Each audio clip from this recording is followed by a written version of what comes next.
Good evening, everyone. Wow, that's the best I get. Good evening, everyone. Good evening. There we go. So I would like to welcome everyone to our first, and hopefully what will be now, annual college night for Irvington High School.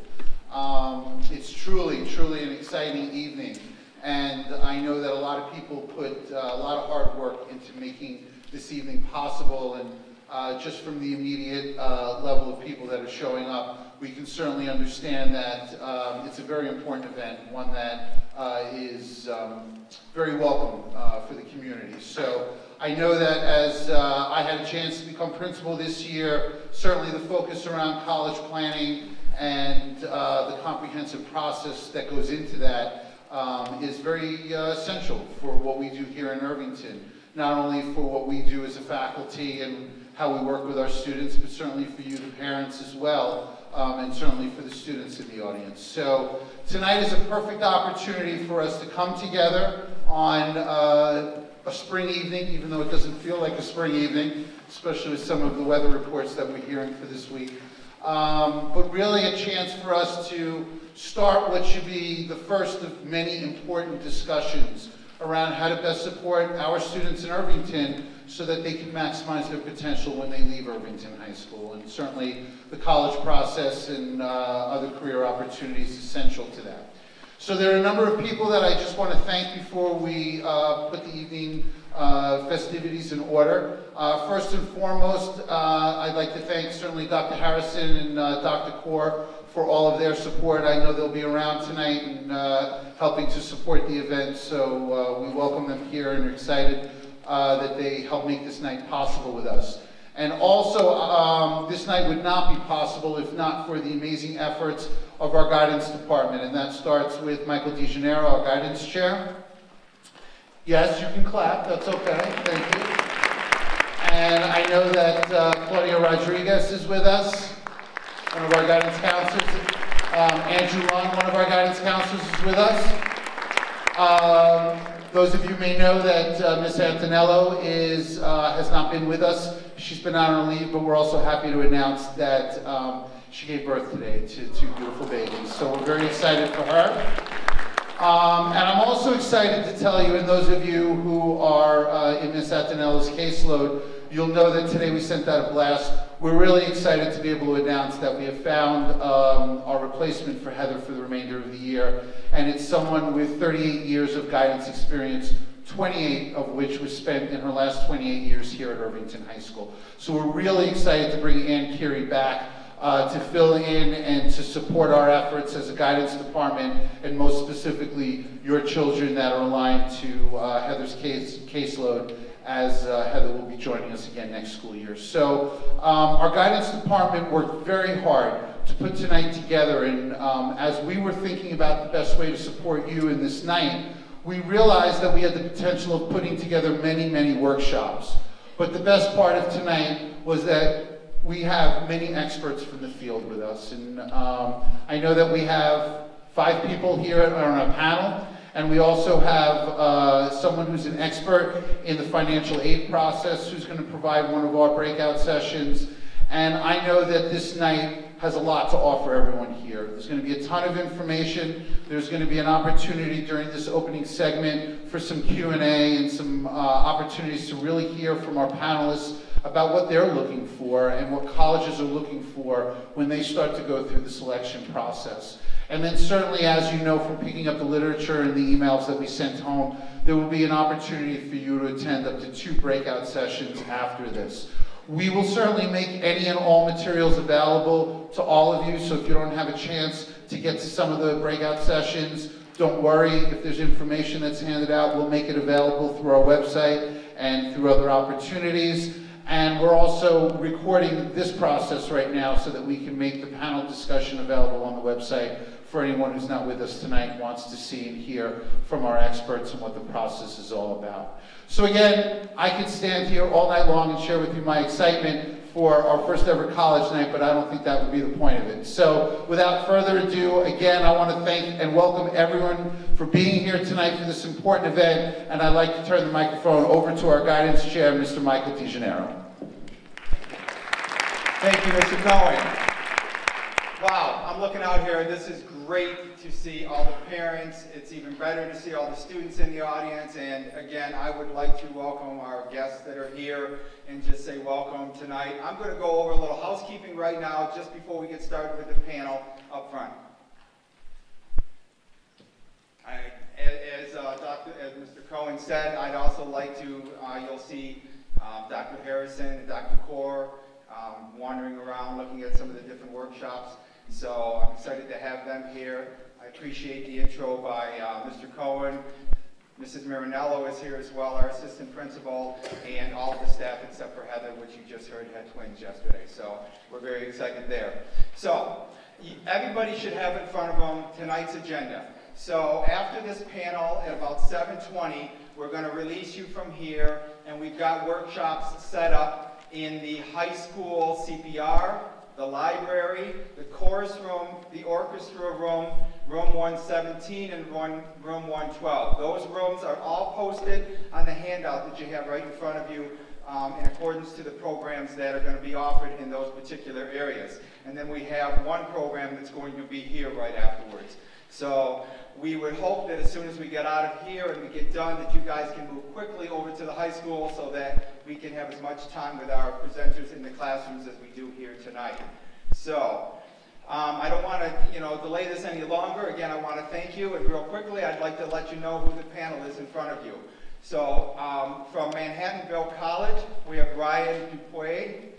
From Vassar College, we have Sarah Smith. From SUNY Binghamton, we have Craig Broccoli. From Hobart and William Smith College, we have Sue Willard.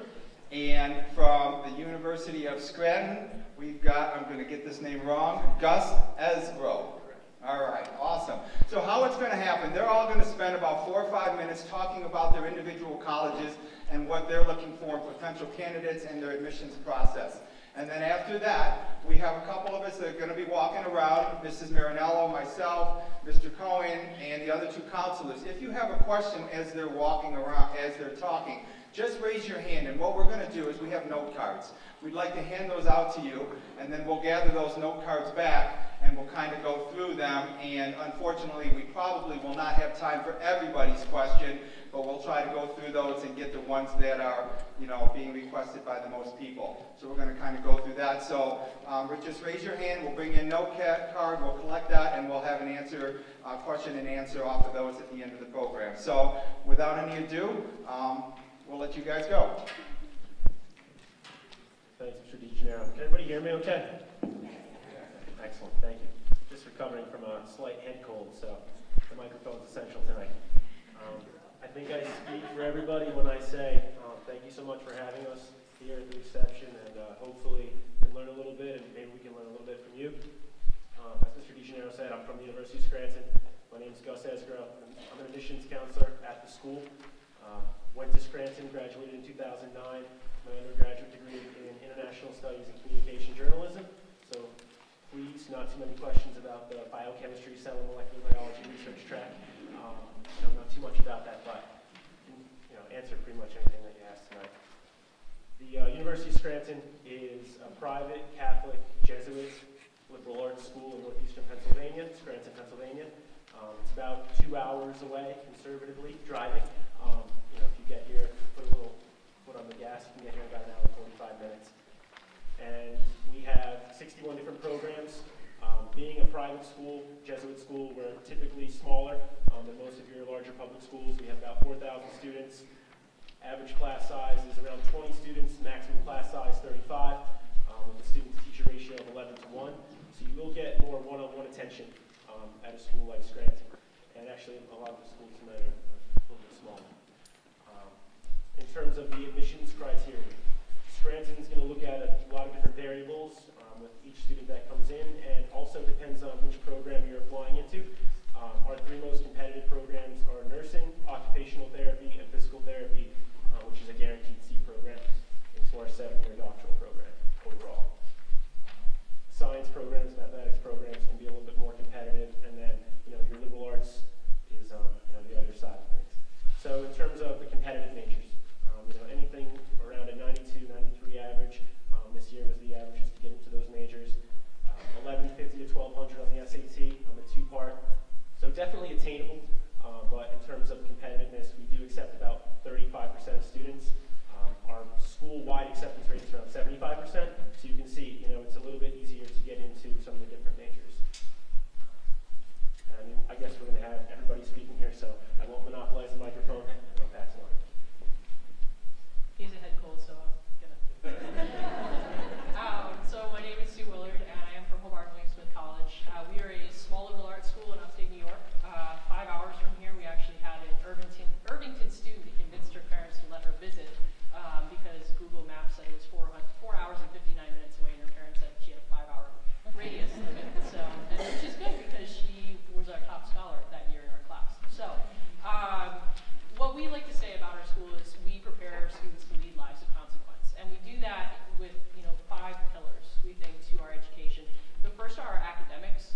anthropology, sociology. So it's all inclusive. You even have some philosophy courses in there. So the academics that we have, it's great because you have many layers to your thought. And as I said, you learn across traditional academic boundaries, which really helps your problem-solving abilities and creativity when it comes to subject areas. Another pillar of who we are is our global education department.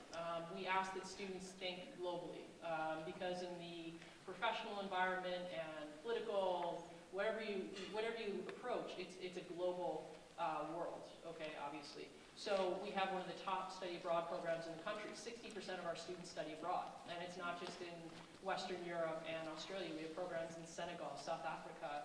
Our program in Vietnam was just named the most comprehensive program in Southeast Asia by, I forgot which company. So we're all over the world, and the great thing is those 40% of students that don't study abroad, many of our faculty members leave those programs. So they bring back their experiences from abroad, as do their classmates, so that enriches the classroom environment, enriches the types of experiences and outlooks that they're going to see, even if they don't study abroad. The community focus is also very important to us. We're one of the top schools in the country for civic engagement. Our president, Mark Gearing, used to be head of the Peace Corps before he became president of Hobart William Smith in 1999. So we like to say that every single student on campus participates in community service before they graduate. The first thing you do in orientation is a service project. We have students working in the Boys and Girls Club. We have students when they're studying abroad, volunteering in different areas. Our women's soccer team, they were in San Antonio for the Final Four. They were national champions this year. They were working with Special Olympians. So giving back to the community and working with the community is a huge part of who we are because we know the benefit for both the local Geneva residents and our students. We like to have experiential learning because, let's be honest, you want to go to a college and you want that college to help, college or university, help you figure out what you want to do with the rest of your life, okay? And parents, you want your son or daughter to go to a school where they're hopefully going to get a job when they graduate. So what we like to do is we really like to give students, the opportunity to get internships, the opportunity to get research experience. We're one of the few schools in the country that will guarantee you a paid internship, at least one paid internship before you graduate. So if you get an unpaid internship, there's a stipend that we'll give you for those students who go through our Career Services Pathways program, which helps you identify what are your interests, what are your strengths, and what do you value.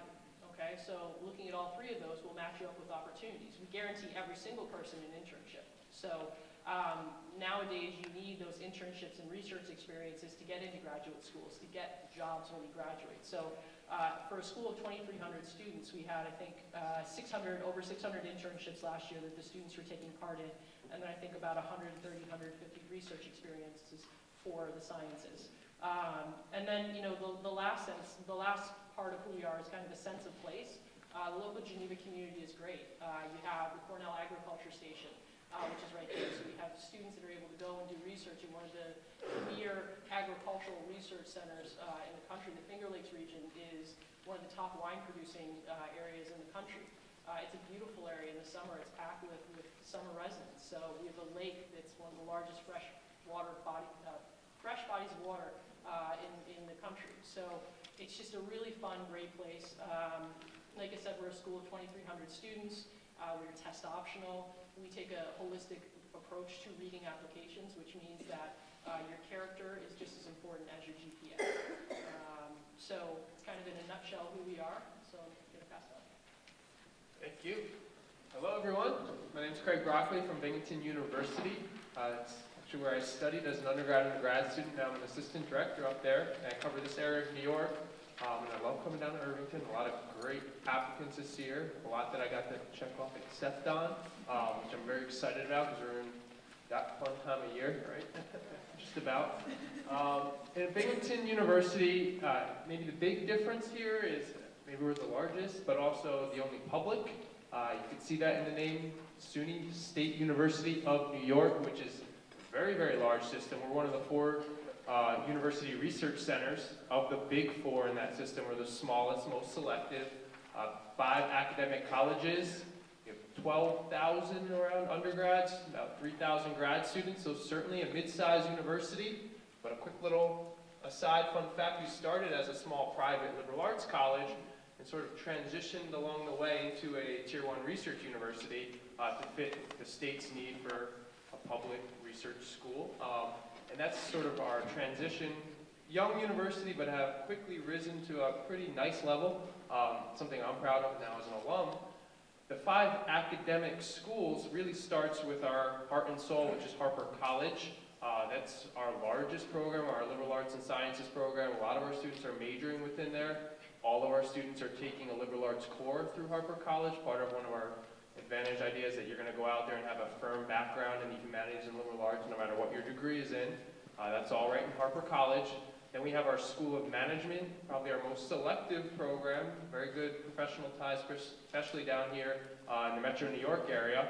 The Watson School of Engineering, where I was as an undergrad, a lot of great research opportunities going on in the engineering field. Then we have our Decker School of Nursing, another professional program.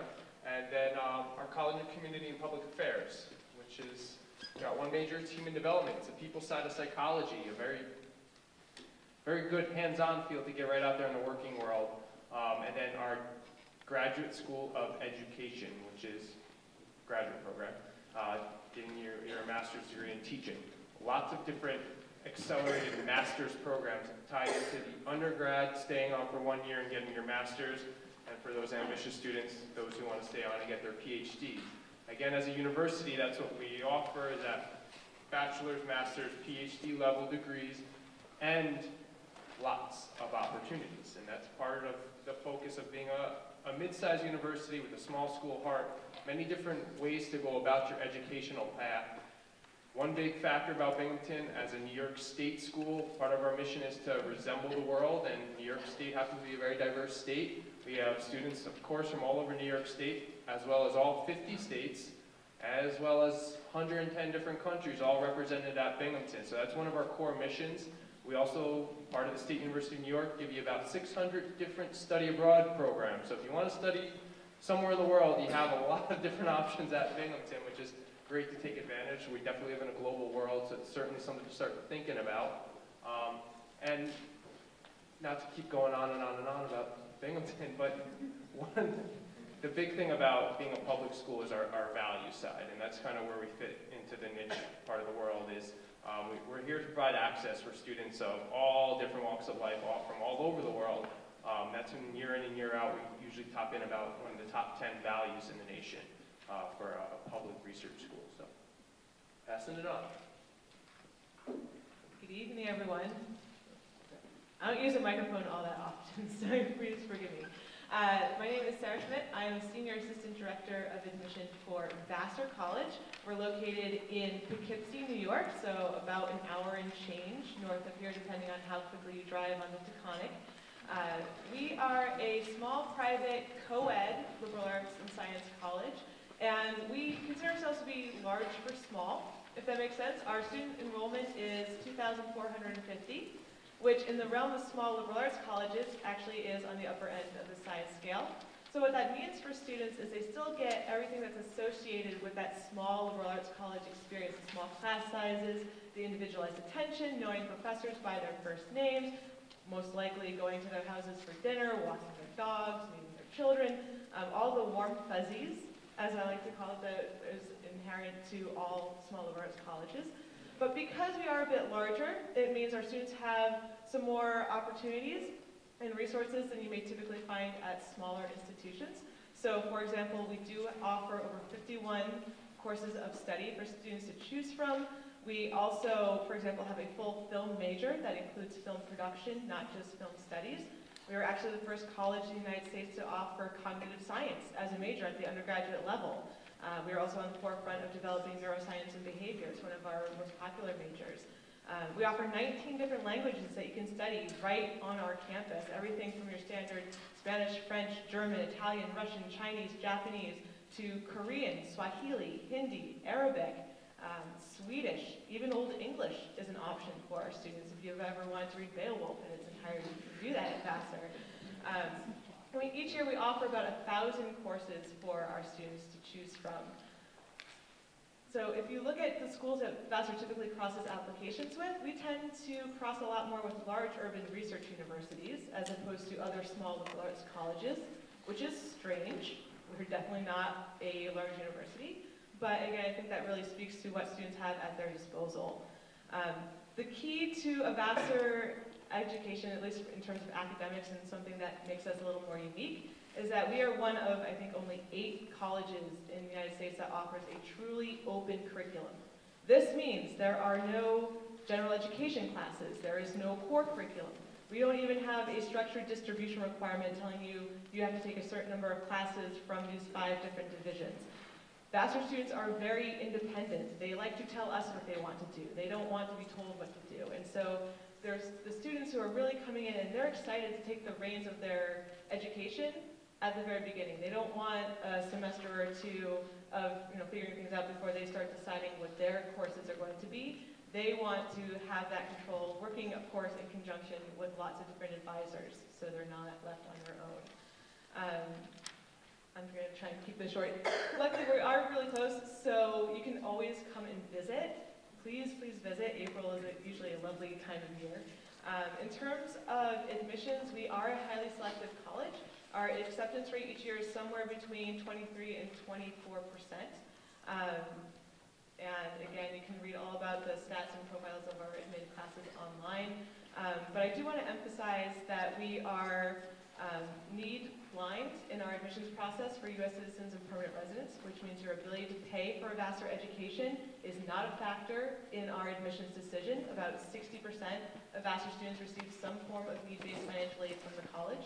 And then also, more importantly, I think, we will meet 100% of demonstrated need for every single admitted student, including our international students.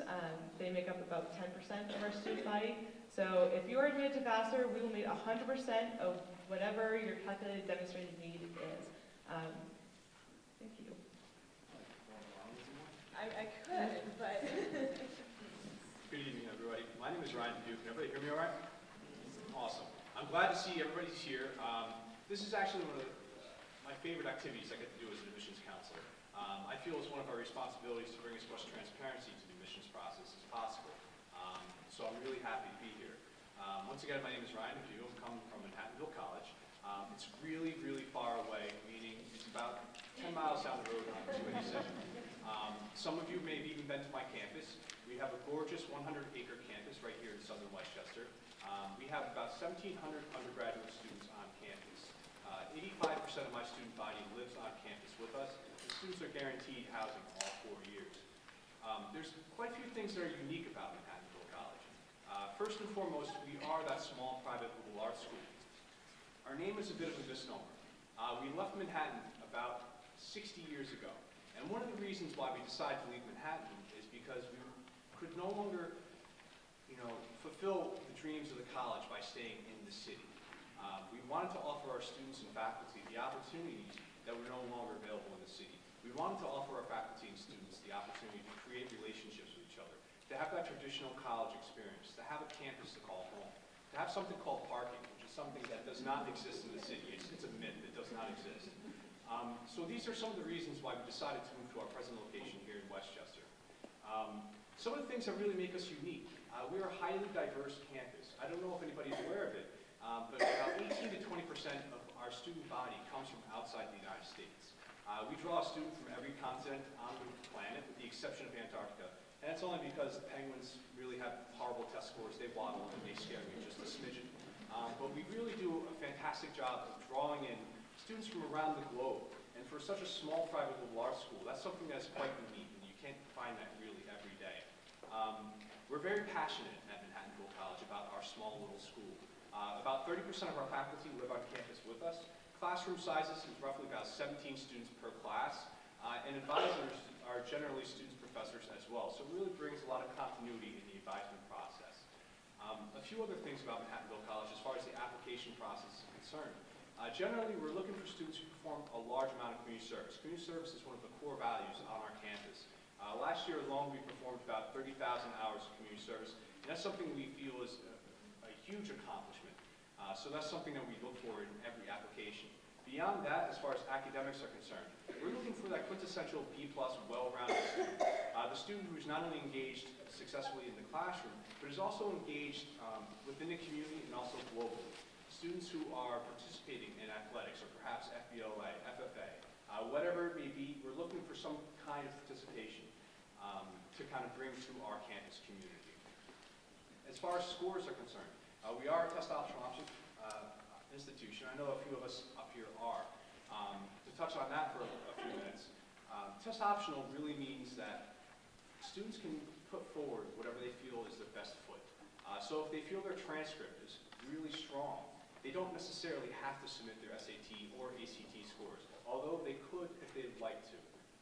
At Manhattanville College, we do a holistic review, which is something that I feel is really, really important. It gives us the opportunity to find out a little bit more about the student. What's going on in the student's life besides the classroom environment? What's going on in the community, perhaps the synagogue or the church? These are all things we take into consideration when making application decisions at the college. I don't want to go on and on. I know we have some Q&A. Certainly at this point, I'd like to turn it over to... Don't turn it over to me. Sorry about that. Microphone just came on. So, I didn't see many hands go up during the presentation about questions, so I got a feeling that I'm going to be running around with the mic. So are there any questions out there for the panel that anybody might have? All right. We got one, sure. Way in the back here. We'll come back, I promise you, right here.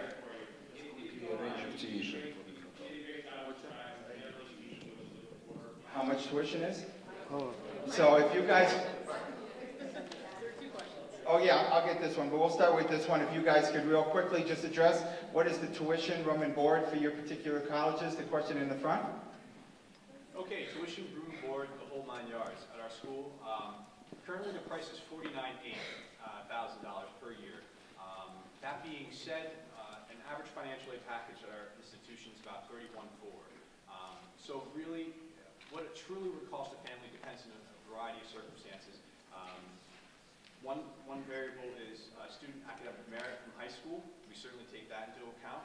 We have 5 tiers of academic scholarships at Manhattanville College, ranging from $6,000 to $22,000 per year. After that, we also take into consideration student need, the need of the family, and that's determined through the FAFSA. At Manhattanville College, students are not required to submit the CSS profile. So, FAFSA sticker price, so tuition, room, and board, indirect costs, and we estimate cost of books. You know, there's more to going to college than just paying tuition and living in residence halls. So the whole kit and caboodle this year is about $60,000. But again, let me emphasize that 60% of Vassar students receive some amount of need-based financial aid. Our average financial aid award is roughly $42,000. About 91% of that is Vassar grant and scholarship money. For families that have adjusted gross incomes of less than $60,000, Vassar is no loan, which means we will replace any student loans that would have been in that student's financial aid award and replace it with additional Vassar grant and scholarship money. So again, it really depends on your family's circumstances. For students who do graduate with debt from Vassar, the average indebtedness of our students is about $18,500 for all 4 years. That's for the entire degree. I always like to put it in context. The national average for student debt for a bachelor's degree these days in the United States is closer to about $24,000. So we really do work to make Vassar a financially viable option if you've done the work and you've done what you need to and you've been admitted. Something I'll add, and you may hear this if you're going to the financial aid session, is all schools that receive federal funding for financial aid are required by law to have a tool called the net price calculator on their website somewhere. Usually it's on the financial aid website, sometimes it's front and center on the admissions website. But this is a general tool that you can use in putting some very general data about your family's financial situation. And it will give you a rough estimate of what that school could provide you for a financial aid award. They're individual to each school, so don't use Vassar's and think that Manhattanville will do the same thing. So you want to use it for each school, but you can use that tool now and really start getting a sense of, okay, what do I qualify for? And of course, if you have questions, call financial aid offices. They are lovely people. They don't just do numbers. They like to answer your questions. Public service announcement. So for Binghamton University being a public school, it shouldn't be too much of a surprise Full cost, everything, all said and done for a New York State residents is about $21,000. That's prior to any financial aid or anything of that sort. Cost of attendance for us this year is $58,000, but since all of you are here today, you get it for free. Maybe not. Yes, that won't help. No, but cost of attendance is basically $58,000. About 80% of our students are on some sort of need-based aid, need and merit-based aid, maybe just merit-based aid. We even provide aid for those families that don't necessarily qualify for need-based financial aid, but you're strong academically. So we do our best to make our school affordable. Okay. University of Scranton, the number, tuition and board total is $53,566. That's for next year coming up, 2014, 2015. We do have merit scholarship ranging, this past year, it ranged from $8,000 to $22,000 a year. We do give them about 15 full tuition scholarships out as well. Very, very competitive pool for those. We also have need-based aid as well. About 95% of students receive some form of either merit scholarship or need-based aid. So there is a lot of money in our endowment for that. And just one quick point before I put the microphone down. Judging by the fact, I'm doing the Maximizing Your College Visit presentation later, but just in case not everybody gets a chance to go to that, when you're going to visit schools, this is not a slight, it's a good question to ask, but definitely one of the last things that you should be looking at when you decide on where you want to apply and where you're going to visit should be the cost. Go to schools, try and find the right fit for you. There's going to be 150 different factors, maybe even more, for why you pick a school. But you do need to take cost into account before the end. So by the end of the process, and this is actually a perfect time, our financial aid packages just went out 2 weeks ago. So you'll know in mid-March for most schools how much money it's going to cost you or your child to attend college. And you usually have about a month and a half to take finances into account and make a decision. So it's really important that you do, try to wait on the cost. Be realistic in your approach, though. So we realize that we may not have a chance to get everyone's questions answered tonight. So I have a bunch of Post-it notes. So if anyone has questions, just as questions are being answered, raise your hand, I'll come around and you can write your questions down, and we'll make sure we get answers even if we have to put a document together and post them on the website later. So let me continue with the next question. Okay, let's get nitty-gritty, all right? Behind the doors, we need to know, in 30 seconds or less for each one of you, what is the single most important thing that you are looking for in a candidate? So you are now behind closed doors. These people are making decisions on your sons and daughters. So I'd like to hear. Gus, you can start. As I said before, it's a well-rounded application, but GPA, is very, very important in your application process. We do look at GPA even in our SAT optional applicants. So I guess your GPA is the first thing that we're going to look at, but it's not the only thing. So 30 seconds or less. Academically, we're looking for a student with potential. So strong curriculum that challenges them appropriately, upward grade trend in their GPA. We also want students that are going to add value to our campus. That might be through extracurriculars, it might be through some academic research, but we want students that are going to make campus a better place. 30,000 applications, a big thing that we're looking towards the top end of our classes of the students applying. So usually that top percent with about mid-range SAT score around 1,300 two-part score. So certainly those two big academic components for our students. I've never seen a student admit that doesn't have some crazy great involvement out there. So that's all part of it too.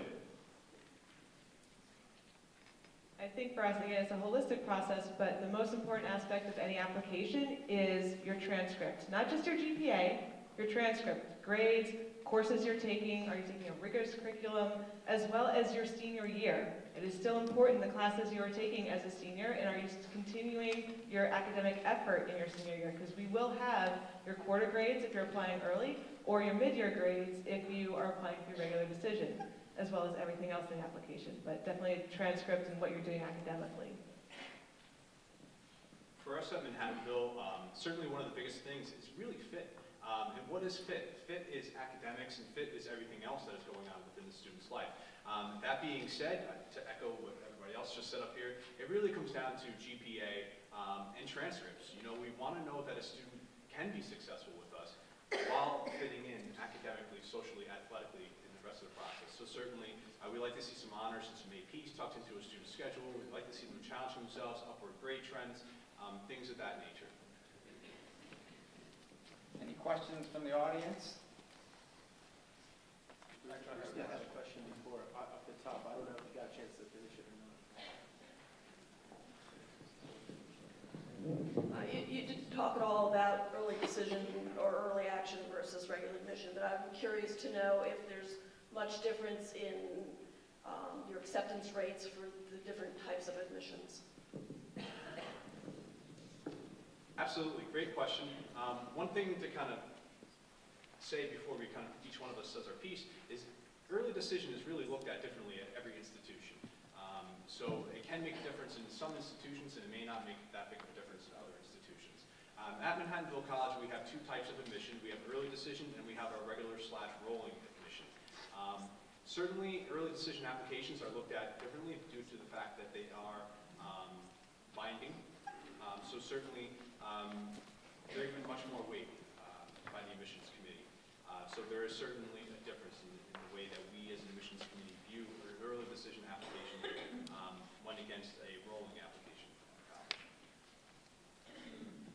So at Vassar, we offer 2 rounds of early decision and 1 round of regular decision. And we don't try to hide the fact that applying early decision does give you an edge in a very, very competitive pool. Typically, there's about a 15 to 20% bump in the acceptance rate for the 2 early decision rounds versus the regular decision round. But a lot of that comes from, we want you to want us. I mean, you're telling us that you would crawl through broken glass to attend my school, then we were going to probably pay a little more attention to that application. We also have the benefit of it being a smaller pool, so it's easier for applicants to stand out in a pool in the hundreds as opposed to a pool in the multiple thousands in regular decision. And you're also at the front of the line. It's first come, first served. We know we have space for you in early decision. Come regular decision, it's a very different story. Binghamton University is an early action school, which means non-binding decision. So if you're applying early, it'd be in an early action pool.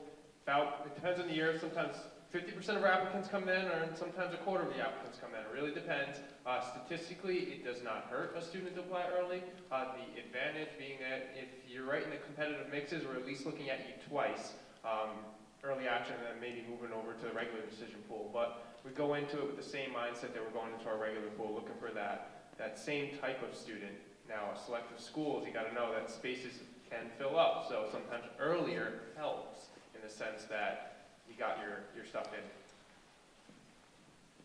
All right, so yes, our admit rate in early decision, we have the binding early decision, 2 rounds, as Vassar does.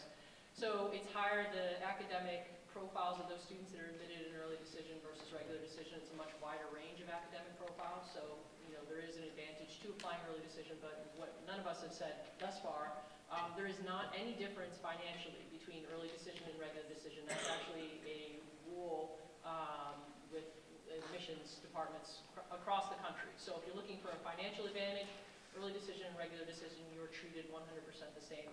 The other thing, if you apply early decision anywhere, you should apply early decision to that school because that's where you want to be. You should never apply to a school early decision, the binding early decision, just because you think it's your best chance to get in. If you're going to make that commitment, it has to be because that's where you want to be without shadow of doubt in your mind, crossover, broken glass, fire, whatever it is. No fire, of course. Excellent point.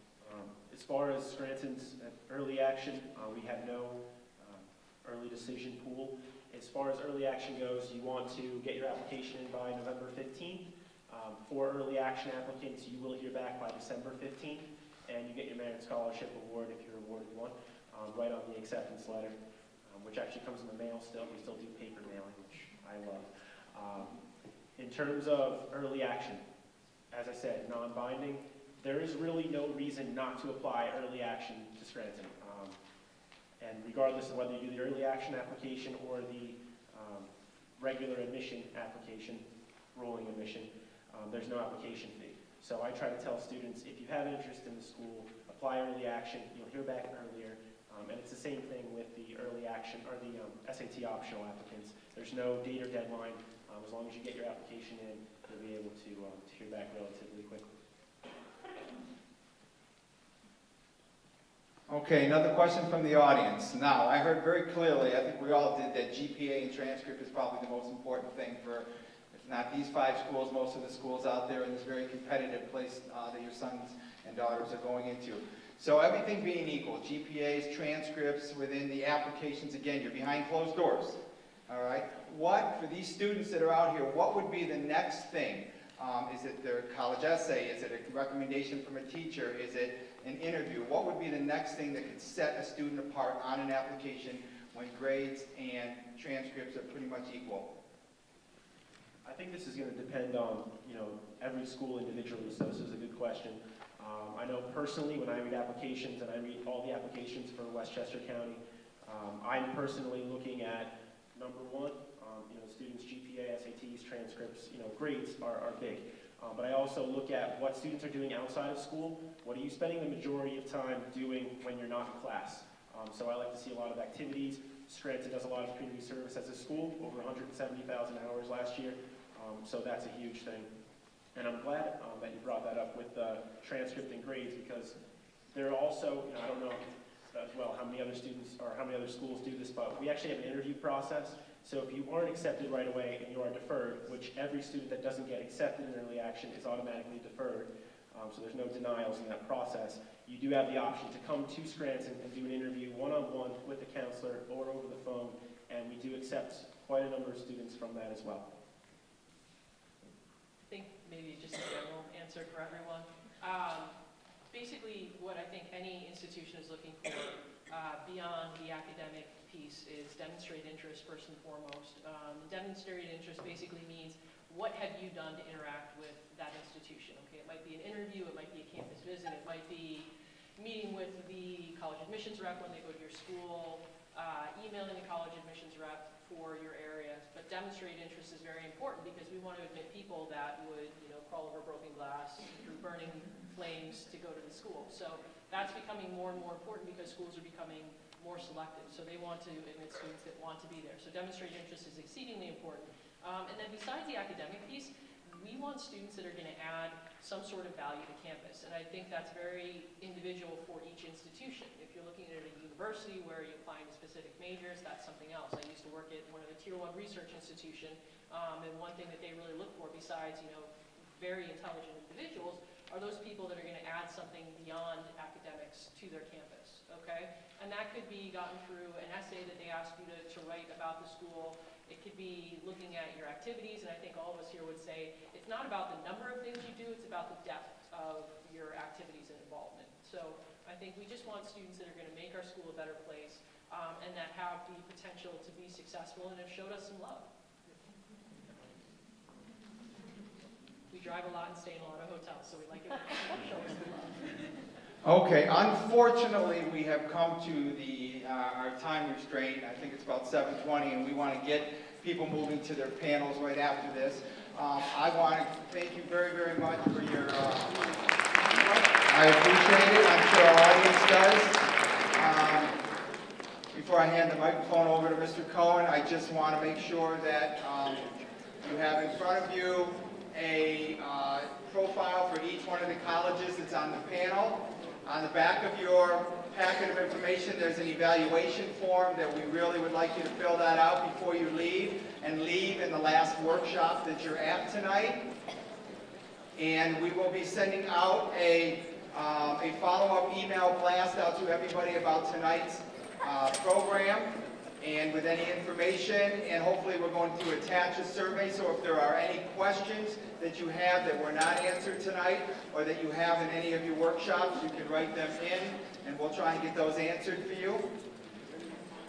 And there are packets, if you did not get one on the way in, we have some on the way out you can grab that have all the room assignments and where you need to go. So I'm going to hand it over to Mr. Cohen, and one last thank you to the panel. And I'd like to echo that. If we can hear for our panel members, please. we can't thank them enough. They're truly here as volunteers, and I know it's a benefit for all of us in Irvington when they show up for an event like this. So again, we really appreciate your time. Just a couple of little housekeeping memos that I know that Michael went over some of them. Fortunately, our turnout was even greater than expected tonight. So if you did not get a packet on your way in, we've had a chance to make more copies. And certainly we'll post everything on the website. So if there's anything you feel you don't get tonight, we'll make it available for you. We also have Post-it notes that are throughout the room and where the rest of the packets are. If you had any additional questions that didn't get answered, even throughout